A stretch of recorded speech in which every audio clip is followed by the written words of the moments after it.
Thank you, Ms. Sandbar, and thank you very much to the Athenaeum at Claremont McKenna College for inviting me and for not disinviting me. There's obviously a lot of controversy around speaking these days, and I hope it becomes a little less fraught at colleges. I've been hearing for the last 2 hours outside my window Black Lives Matter chants. So I assume that the students that are so committed to Black Lives Matter put in the same amount of energy protesting when 5-year-old Aaron Shannon Jr. was killed on Halloween in 2010 when he was in his Spider-Man outfit outside of his house with a single bullet to his head by a member of the Kitchen Crips gang who also hit Aaron's grandfather and uncle. I hope as well that they put in a similar degree of protest when 9-year-old Tyshawn Lee in Chicago was lured into an alley with the promise of candy by a gangster disciples in November 2015 by an enemy of his father's gang and killed in cold blood. The original plan had been to chop off Aaron's fingers and send them to his mother. Aaron was one of 7,000 Black Americans killed in 2015. I hope as well that the people protesting outside care about those Black lives that were lost. But I know one thing for sure: the people who did show up at those 7,000 Black murders were the cops. And I would suspect that if any of the members outside today had a loved one mowed down in gang violence, they would call the police. Now, for the last 3 years, this protest movement known as Black Lives Matter has convulsed the nation. Triggered by the police shooting of Michael Brown in Ferguson, Missouri, the Black Lives Matter movement holds that policing is systemically racist and that we are living through an epidemic of racially biased police shootings of Black men. This belief has triggered riots and the assassination of cops.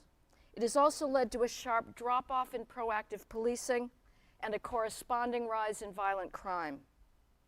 Even though the U.S. Justice Department has resoundingly disproven the claim that a Pacific Michael Brown was shot in cold blood while trying to surrender, he continues to be treated as a martyr to police racism.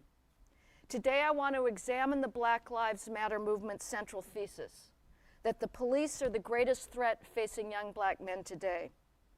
I'm going to propose 2 counter-hypotheses. First, that there is no government agency more dedicated to the proposition that Black lives matter than the police. And second, that we've been talking about phantom police racism for the last 2 decades in order not to talk about a far more difficult and uncomfortable problem, and that's Black-on-Black crime. Now, let me state some core principles at the onset. First, cops have an indefeasible obligation to treat everyone they encounter with courtesy and respect and within the confines of the law. Too often, officers develop a hardened, obnoxious attitude towards the public. Second, every police shooting of an unarmed civilian is a stomach-churning tragedy.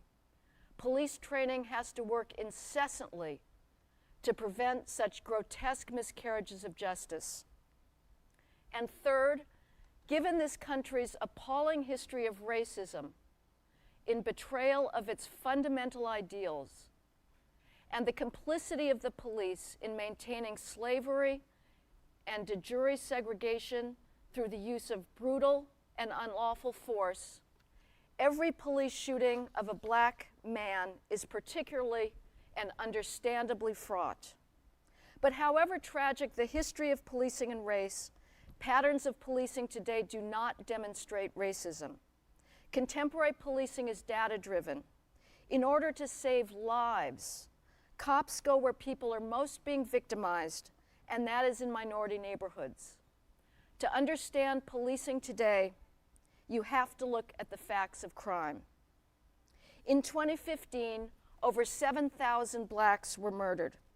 That is 2,000 more homicide victims than the number of all white and Hispanic homicide victims combined, even though blacks are only 13% of the nation's population. Blacks of all ages are killed at 6 times the rate of whites and Hispanics combined.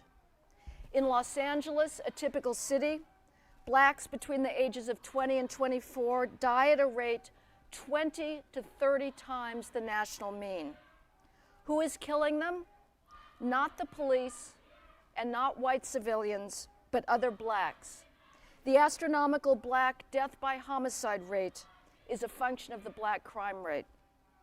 Black males between the ages of 14 and 17 commit homicide at 10 times the rate of white and Hispanic male teens combined. The national black homicide rate is 8 times that of whites and Hispanics combined, and 11 times that of whites alone. This is based on Bureau of Justice Statistics data, the premier crime and policing data collection agency in the country within the Department of Justice. The police could end all use of lethal force tomorrow, and it would have at best a negligible effect on the black homicide death rate. In fact, a much larger percentage of white and Hispanic homicide victims are killed by cops than black homicide victims. Fully 12% of all whites and Hispanics who die of homicide are killed by a police officer, compared to 4% of black homicide victims who are killed by a police officer. Cops are actually 18.5 times more likely to be killed by a black male than an unarmed black male is to be killed by a cop. But homicide is not the only crime that is vastly racially disproportionate. New York City is representative of other crime spreads. Blacks are 23% of the city's population, but they commit 75% of all shootings and 70% of all robberies. How do we know this? This is what the victims of and witnesses to those shootings tell the police in their reports to police officers. Add Hispanic shootings to black shootings in New York City, and you account for 98% of all illegal gunfire in New York City. Whites are 33% of the city's population, but they commit under 2% of all shootings and 4% of all robberies. These disparities mean that virtually every time that urban police are called to a shooting scene, they're being called to a minority neighborhood on behalf of minority suspects and being given the description of a minority on behalf of minority victims and being given the description of a minority suspect if anyone is cooperating. Officers do not wish this. It's a reality forced upon them by the reality of crime. Who are some of the victims of this elevated urban crime? In February this year of Chicago, an 11-year-old girl was sitting in a van and she was killed by a bullet to her head, shot by a 19-year-old drug dealer peddling marijuana who was aiming at his rivals. He had a long criminal record. Of course, he was back on the streets. On Father's Day in Chicago this year, a 3-year-old boy was shot in a drive-by shooting. He's now paralyzed for life. Tavon Tanner, a 10-year-old in Chicago, was playing outside of his home on Labor Day, gunned down in a drive-by shooting. The bullet ripped through his kidney, intestines, and spleen. In September 2015 in Cleveland, 3 children under the age of 5 were killed in drive-by shootings, leading the black police chief to say, "Everybody protests when the police kill one of us. Why doesn't anybody ever get on the streets when we kill each other?" Cincinnati, July 2016, 2 young girls shot in drive-by shootings. One is now blind, the other is paralyzed. Police officers are more heavily deployed in high crime areas to stop just such carnage, using data to target shooting hotspots and responding to community requests for assistance. Now, these crime disparities have enormous implications for police use of force. Police shootings are going to occur where cops most frequently encounter armed and resisting suspects, and that is in, unfortunately, minority neighborhoods. Let's look at the data on fatal police shootings, since that has been the focus of the Black Lives Matter movement. In 2015, cops nationwide killed 991 people, the vast majority armed and dangerous. There have been some horrific police shootings over the last 3 years, and they are deplorable. They include Walter Scott in North Charleston, Laquan McDonald in Chicago, but they are not representative. Every day, in just 2/3 of the nation's police jurisdictions, there are 23 deadly weapons assaults on officers. For every 10 deadly weapons assaults, the cops kill one person. Is that too high a ratio? I don't know. And nobody in the Black Lives Matter activist movement has ever suggested what a proper ratio should be. Now, among those 991 victims of fatal police shootings in 2015, 50% were white and 26% were black. You'd never know that, however, the white victims from the press coverage.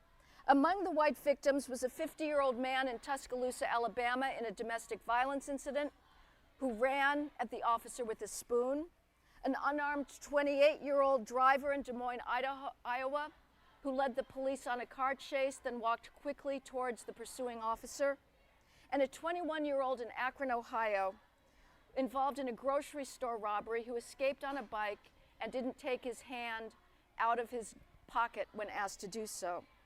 Had any of these victims been black, there's a good chance they would have become a national news story.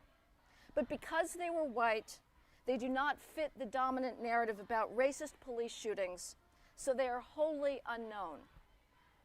26% of victims of fatal police shootings in 2015 were black. Does that indicate police racism? After all, it's twice as high as the representation of blacks in the national population, which is 13%. It does not. Police activity, whether stops, arrests, or shootings, should be measured against crime, not population ratios. And those crime and victimization rates, as I previously discussed, are vastly disproportionate. 4 studies came out last year alone showing that if there's a bias in police shootings, it works in favor of blacks and against whites. But however false the Black Lives Matter narrative, it has had an enormous effect on policing. Officers are increasingly encountering virulent hostility and resistance in the streets. When they get out of their cars to engage in a pedestrian stop, ask a few questions of somebody acting suspiciously, they find themselves routinely surrounded by hostile, jeering crowds, a little not quite as bad as this, but I get the feel, of people challenging their authority, sticking the cell phones directly in their faces. This fall, I was invited to address the fugitive task force of the U.S. Marshals of New York and New Jersey. These are the guys who are tasked with apprehending the most violent felon absconders, people that even the big bad NYPD can't handle. And a black cop got up in the back of the room and said to me, "I want to tell you what recently happened to me." He was trying to arrest a violent felon absconder in the North Bronx on White Plains Road. He found himself immediately surrounded by 23 people, cursing at him. A guy picked up a pike and threatened to kill him. He only got out of there by calling for backup, and 2 cops arrived. A Chicago cop told me he's never experienced so much hatred as his 19 years on the job. He said it's basically an undoable job now. Having been told that they are racist for engaging in proactive policing, the type of policing that actually prevents crime and not just react to it, that's pedestrian stops, low-level public order enforcement, cops are backing off. They're driving by that guy who's hanging out on a known drug corner at 1 a.m. hitching up his waistband as if he has a gun. An LA cop said guys and gals are telling each other in coffee shops, "You'd have to be crazy to get out of your car and make that stop. You don't have to do it. Wait for the next 911 call after there's already been a robbery or a shooting victim, but don't put your career in jeopardy by engaging in that discretionary proactive stop. This isn't surprising. Policing is political. And when a vocal and highly influential segment of the population, such as the mainstream media, activists, academics, and until recently, the White House and executive branch, tell cops that they're racist for engaging in that type of proactive policing, we shouldn't be surprised if they back off. That's how it should work. There's recalibrating what the political taste is for it. But when officers back off of that type of proactive policing, crime shoots through the roof. 2015 saw the largest one-year increase in homicides in nearly half a century, 12%. In cities with large black populations, the homicide increase was even larger, ranging from 54% in Washington, D.C., to 73% in Milwaukee, to 90% in Cleveland, Ohio. I've called this double phenomenon of depolicing and the resulting increase in crime the Ferguson effect. And there's no better example of the Ferguson effect than Chicago. Police stops in 2016 dropped 82%. Last year there were 4,300 shootings. That's one person shot every 2 hours. 24 children under the age of 12 were shot in Chicago last year. Now, because the overwhelming majority of those Chicago shooting victims were black, if you believe Black Lives Matter, you'd think, boy, those cops must have been really busy shooting all those black people. In fact, the cops in Chicago last year shot 26 people, virtually all armed or dangerous. That's 0.6% of all shooting victims. As a result of the large increase in homicides in 2015, over 900 additional black males were killed that year compared to the previous year. That is something we should be concerned about. That is something the Black Lives Matter movement must address.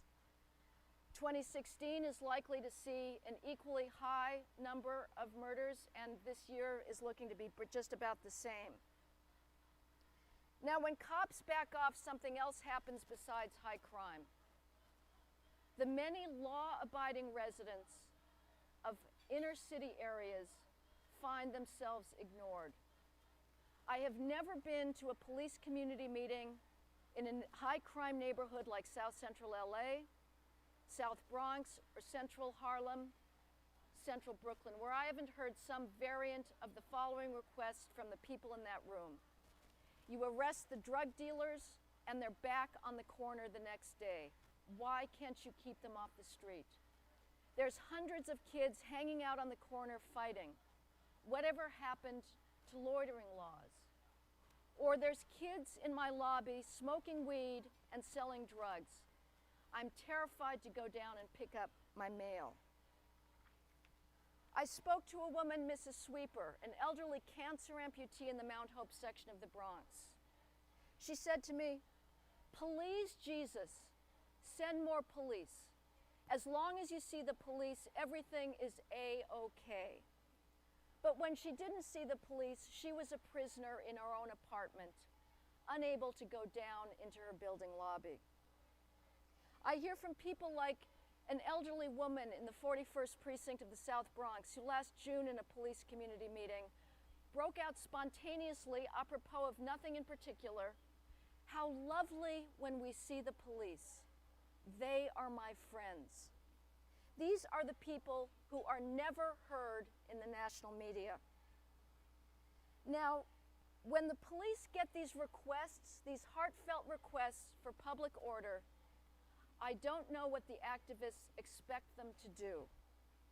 The irony is that if they do respond to these requests to get the dealers out of the corner, off the streets, out of their lobby, they will generate the racially disproportionate activity data that can be used against them in the next racial profiling lawsuit.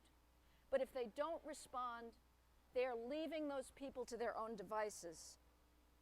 The Baltimore consent decree that was signed in the waning days of the Obama administration is a perfect example of this. In August, a report came out of the Justice Department charging the Baltimore Police Department with systemic racism. And one of the practices that was routinely lambasted in this Justice Department report was the practice of clearing the corners of loiterers and trespassers.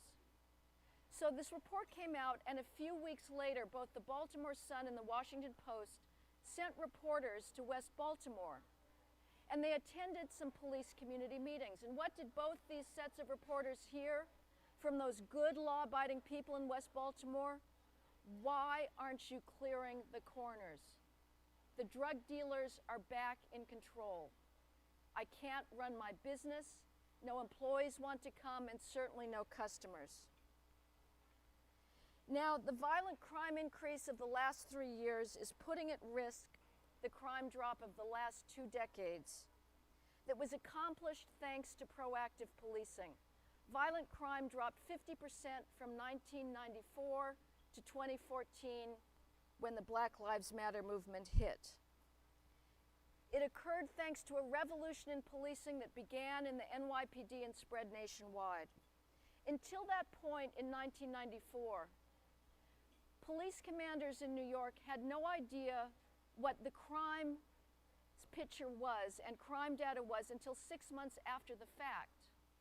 The people who took over the police department under Mayor Rudolph Giuliani and William Bratton said, this is completely unacceptable.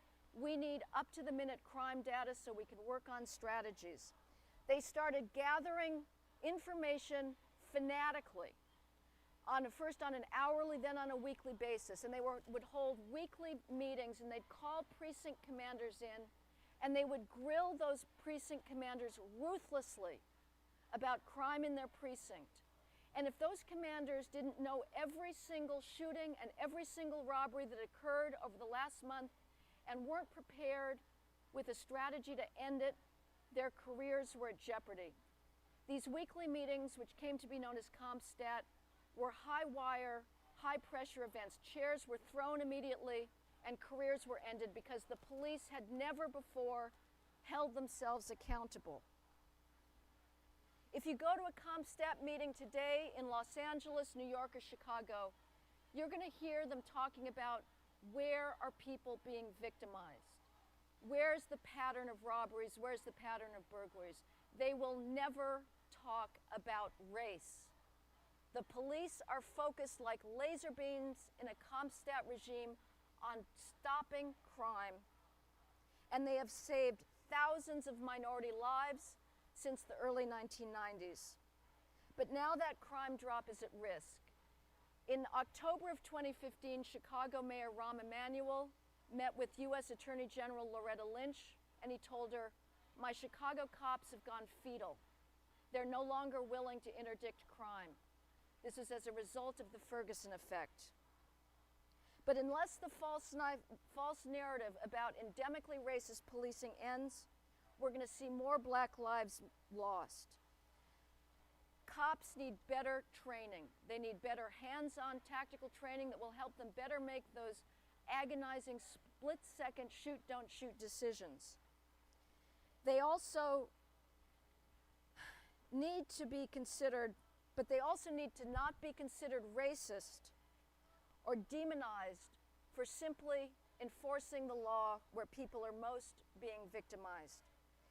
Nearly all police officers choose their careers out of the desire to serve, and a vast majority continue to believe fervently in the good people in the community who support them.